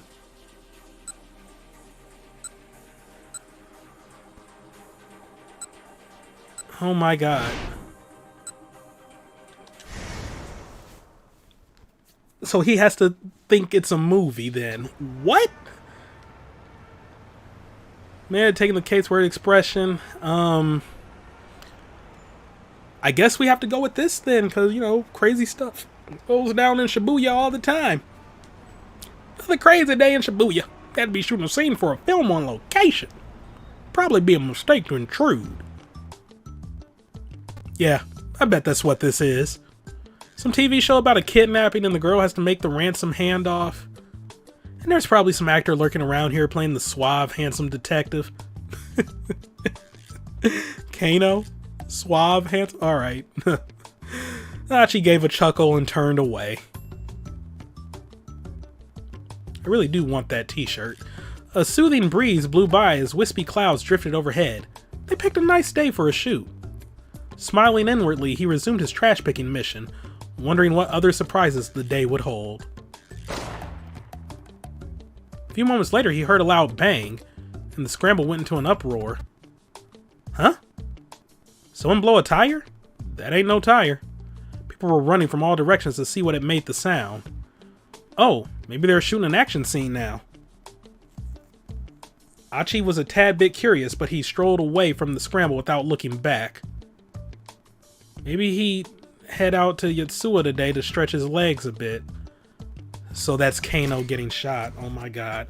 A neighborhood of the Shinjuku Ward in the southeastern part of Tokyo, located approximately 4 kilometers northeast of Shibuya Station. While the numbers 428 in Japanese can be pronounced the same as the syllables for the name Shibuya, they can also be pronounced like the syllables for Yatsuya. Additionally, April 28th is both Shibuya Day and Yatsuya Day, along with Seniors Day. It was best not to get distracted. There was trash that needed collecting. I really like this butterfly effect thing, but holy shit, what do I have to do? I'm finding every bad ending, like, by accident. Future is garbage. I like that. I like the name, not the idea that my future would be garbage. I hope it wouldn't be garbage. Now I'm having an existential crisis. Achi decided to go on collecting trash because he decided the commotion in the scramble was probably just a TV shoot in progress. He'll probably have a pretty uneventful day, which is all well and good for him, but the girl was actually in danger, as he'd have discovered if he had investigated further. He missed his chance to help her out. Go back and try making a different choice. There are no other choices. Wait, am I missing?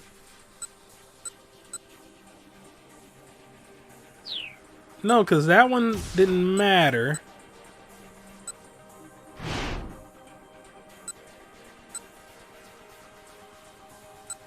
That was the jump point. I did both of those, of approaching the girl or leaving her.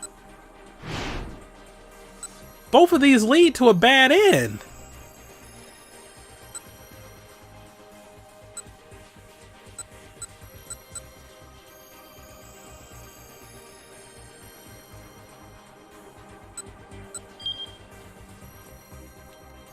Um...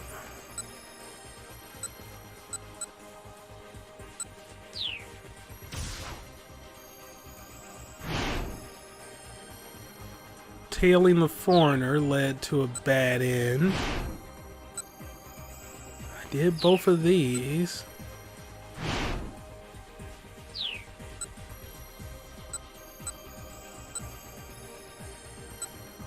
It's something I'm missing with Achi.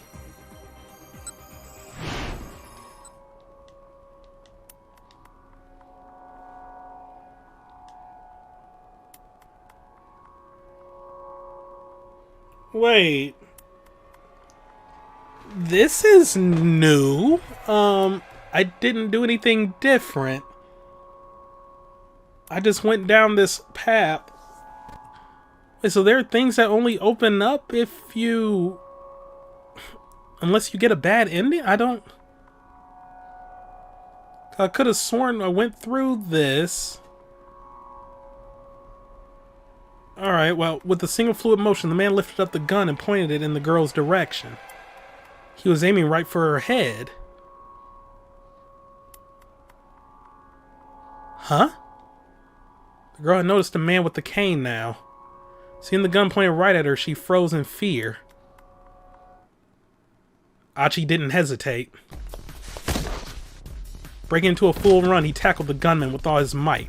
Caught off guard, the man sprawled to the pavement. But the would-be assassin kept hold of his weapon and quickly scrabbled back to his feet. He had a cane! Good lord, how was he... Was he faking it? Achi knew he had to act fast. He grabbed the ashen-faced girl by the arm and attempted to drag her away. This way, he shouted. She just stared at him, uncomprehending. Trembling like a startled animal.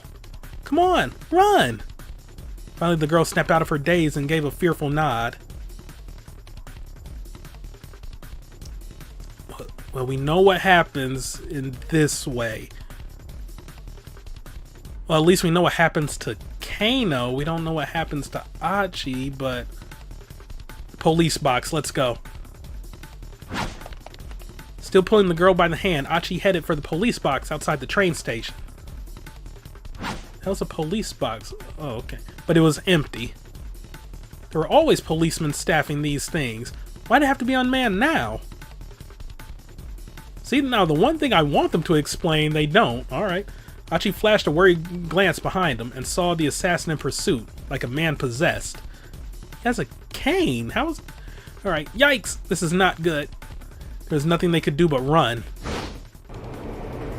With the frightened girl in tow, Achi ran beneath the JR Yamanote line railway overpass. A railway loop line that services to Tokyo Metropolis. Typically, the morning rush is quite intense, with a stretch from Ueno Station to Okachimachi Station, sometimes crowded as high as 216% capacity. Roughly 300 people riding in a space designed for 143 passengers, related to the Yamate Line subway that operates in the city of Kobe. Don't worry, just trust me, he told her. But first... They sped past a convenience store where an employee was cleaning up the sidewalk. Here, take this, will ya? Achi tossed over the bag of trash. Huh? Wait, what? This way! They slipped through the crowd and into a nearby back alley. But this way's a dead end, the girl said breathlessly. Like I said, just trust me. Stopping abruptly, Achi kicked down a wooden plank covering a gap between two buildings, clearing a space that a person could fit through. See? We can get away through here. In you go. But the girl just stood there looking terrified. Now's not the time to be scared? What's the matter? Achi asked. Come on, we gotta hurry. But I... She looked at him as if he too was about to pull a gun on her. He could hardly blame her.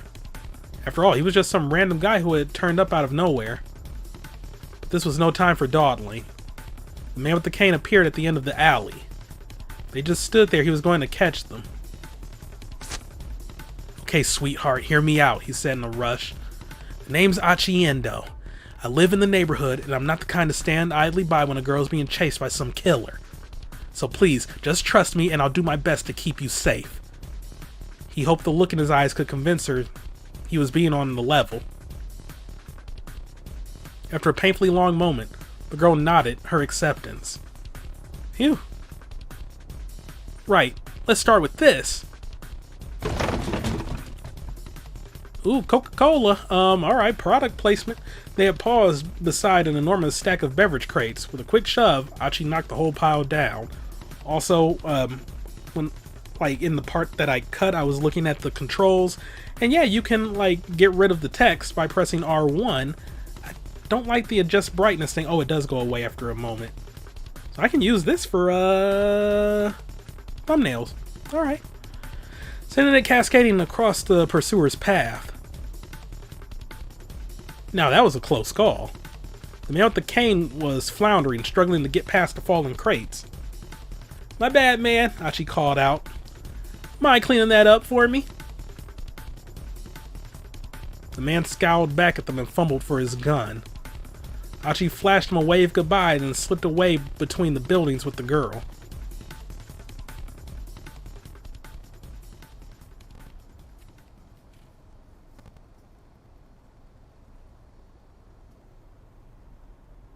Hurrying down a narrow alley, they emerged onto a side street lined with dive bars and clubs. Assuming the man with the cane hadn't given up, he would probably lie in wait on the path back to the main road. Achi decided their best bet was to try to stay inconspicuous rather than risk getting caught on the move. Guess we can lie low here for a bit, he said. He led the girl to the entrance of a tiny old hostess club. She followed him reluctantly. I would not want to go to a club called Log Lady, but that's just me. Achi flicked the switch inside the front door and a chintzy chandelier glowed to life. He sat the girl down on a small sofa beside the counter. She gave him a worried look. Achi felt a pang of embarrassment as he realized what she must be thinking. Oh, no, don't get the wrong idea. I'm not going to try any funny business. Someone I know used to run the place. It's not in business anymore, so I figure we're safe here. The girl chuckled at his evident discomfort. Alright then, she said. So, we good? We're good. Okay, well, good. Achi made a vague attempt to straighten his disheveled clothes. So, how about some introductions? I'm Achi Endo. Like I said earlier. You can just call me Achi. I'm Hitomi Osawa. You can call me Hitomi, I guess. With each new word out of Hitomi's mouth, Achi felt his heart sing. She was charming, personable. Just about everything about her was captivating. Oh god, here we go. Achi had never met another girl like her. Okay. It's been like 10, 15 minutes. Achi? What? Is something the matter? You were spacing out there for a bit. Achi shook his head to dispel his daze.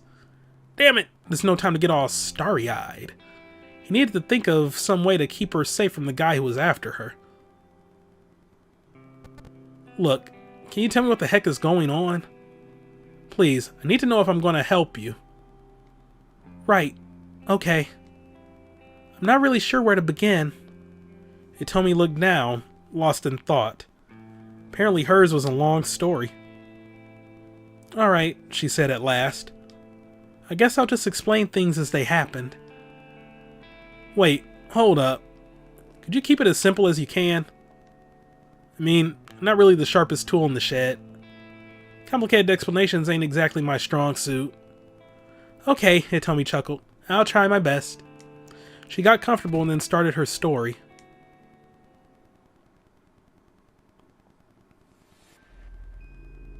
So last night, somebody abducted my sister. The kidnapper demanded that I make the ransom handoff personally. He told me to stand by at the statue of Hachiko in Shibuya at 10 o'clock in the morning to make the exchange. So I did. And this man came by and... What? Wait.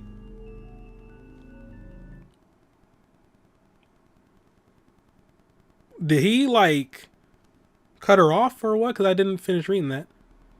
Alright, but yeah, So this man came by, took the attaché case with the money, and then afterward, that other guy with the cane turned up and pointed his gun at me and...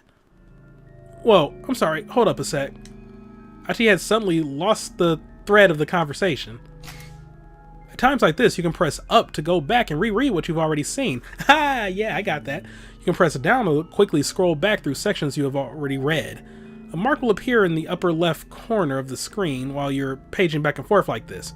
Press the X to reread the marked page.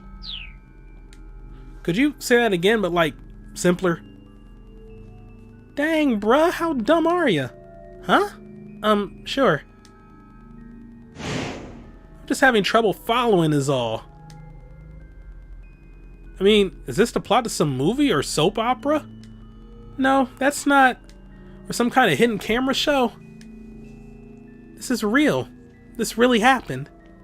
The look in Hitomi's eyes was dead serious. She's got to be telling the truth. What would be the point of lying? And he had seen the attaché case and the gunman himself. How much was the ransom, if you don't mind my asking? Hitomi hesitated. 50 million yen, she said after a moment. Achi gave a whistle of amazement. The detectives told me this, that was a typical amount for a kidnapper to ask for. It's plenty, that's for sure. I guess there's good money in that sort of thing. Don't get any ideas, Achi. As soon as the words were out, he realized his blunder. Sorry, I shouldn't have put it that way. He fidgeted awkwardly, and Hitomi looked away. I'm an idiot, but okay, I think I get this kidnapping thing. So I'm guessing those guys who chased the guy who took the ransom were undercover cops?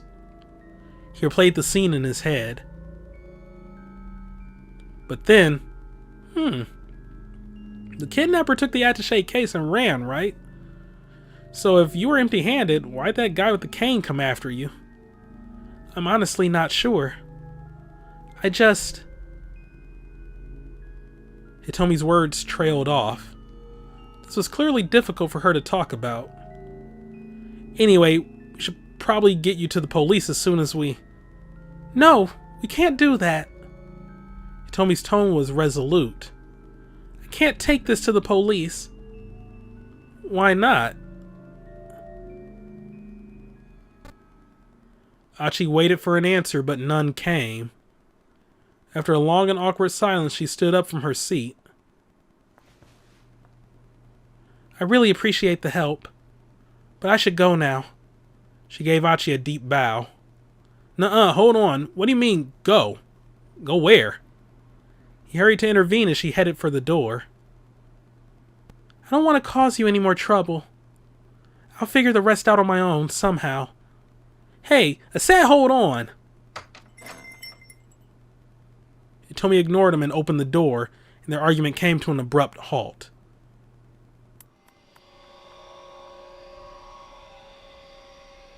What? Oh. Standing there was the man with the cane, his revolver in his hand.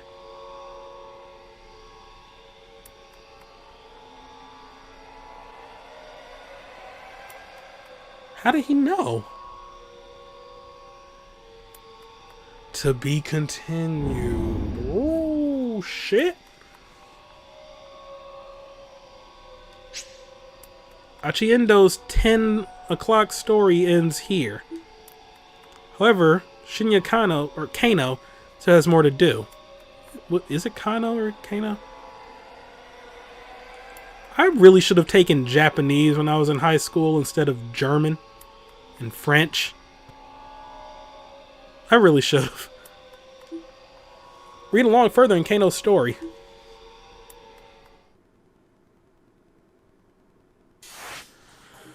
Alright, well, that's the end of that, but that is a good point. Because what happened to you... Oh! Yeah, because of the butterfly effect thing. So now because this happened, we can go down one of these paths with Kano.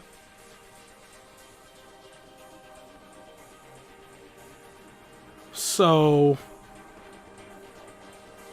yeah, because of the way he took, if I follow the criminal now, what happened won't, like what happened where he saw them running won't happen again. Man down a narrow alley, Kano ran fast, man spread through the side streets. Evidently, he knew his way around Shibuya pretty well.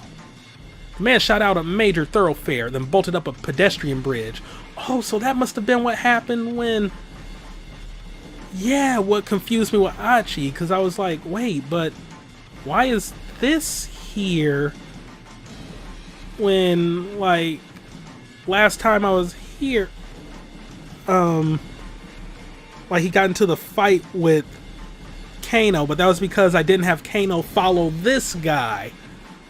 So I have to be along this trail, and then I like what they're doing. It's complicated as shit, but I like it. This is actually pretty neat. Like, this is straight up Butterfly Effect, the game. If there was a Butterfly Effect game, like, released when that movie came out, I didn't hear about it. But that movie did come out around the time where every movie needed to have a video game, no matter how shitty it was. Here's looking at you, Matrix Reloaded. Bolted up a pedestrian bridge. Just where the heck was this guy heading? Halfway across the bridge, the man stopped abruptly. Cautious, Kano stopped as well. I do not like your look. You look like somebody who would do a YouTube video apologizing for causing children to gamble on a site for CSGO skins. Height, roughly 190 centimeters. Age, 30s. Hair, dark brown. Clothing, all black.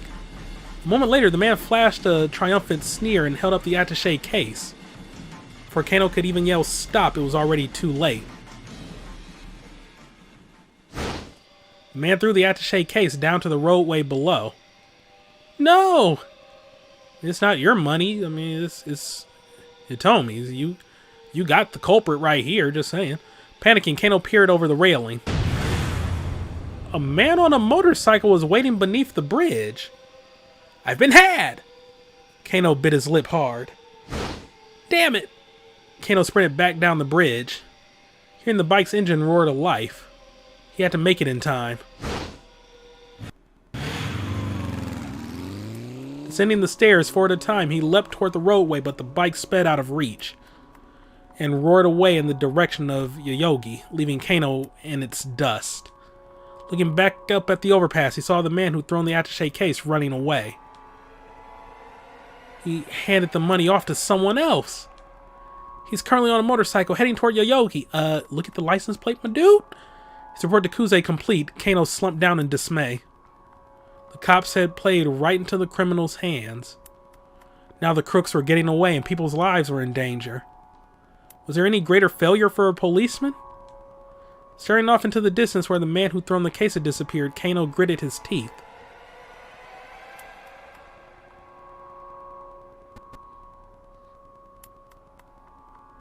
Yeah, I was about to say, that can't be a bad end, because, I mean, you know where the guy on the motorcycle is going.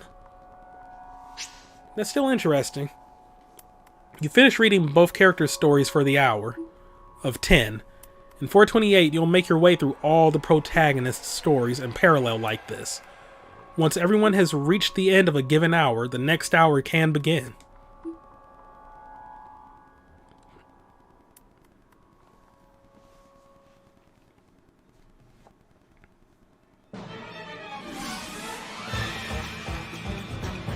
Can we drop the pleasantries?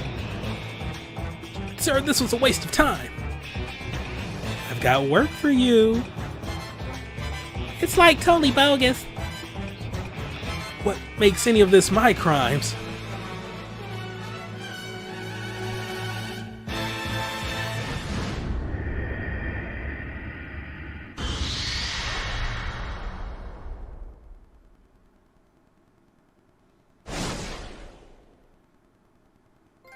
Hey, trophy.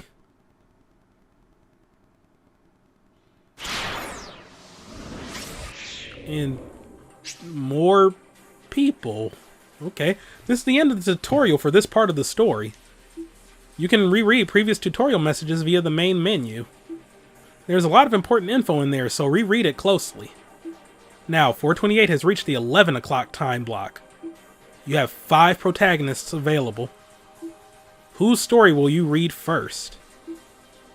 Okay, yeah, I'm going to have to figure out how to split these parts up. I thought it would be a little more clear-cut than this. Wow. But yeah, that's... Unless I do just upload, like, hour-long or 2-hour-long parts. I mean, it is a visual novel, after all, but... I don't know, we'll see, we'll see. Though I guess if I do the 2-hour thing, this definitely will not be, like, a daily upload. Which I don't think is the worst thing in the world here, but, yeah, this is getting good. I'm interested to see what happens now, so... Yeah, Kano, he lost track of the criminals, and Achi, him and Hitomi, well, they're cornered by the gunman. Then, of course, we have some new people. Here we have Minorikawa. I guess you're another policeman. And then we have Osawa. I have no clue who you might be, but...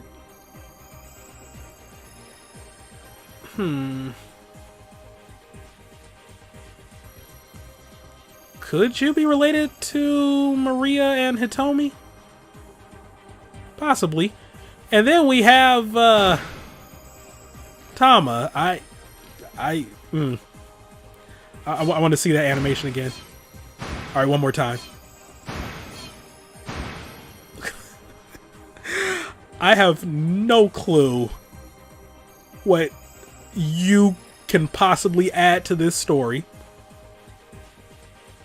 but I am very curious, and I will probably start with you next time. I mean, yeah, there's the obvious cliffhanger of these two, but come on.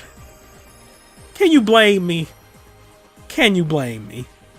So yeah, thank you all for watching. Have a great day, and see you next time for some more Let's Play 428 Shibuya Scramble. Goodbye.